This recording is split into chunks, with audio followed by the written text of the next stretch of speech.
শখ করে ৩ বছর আগ থেকে এই টিনের কোটাতে টাকা জমানো শুরু করি।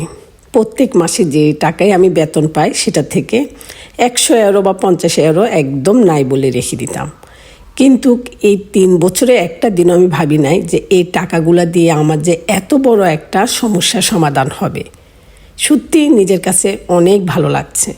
আসুন আমরা সবাই এই অভ্যাসটা করি যে আমাদের মাসিক খরচ থেকে আমরা কিছু অংশ টাকা আমাদের সামর্থ্য অনুযায়ী আমরা রেখে দিব। দেখবেন এই টাকাটাই আপনার একসময় বিপদের বন্ধু হবে। কারণ আপনি যখন বিপদে পড়বেন তখন কোনো আপনজনকে আপনার কাছে পাবেন না।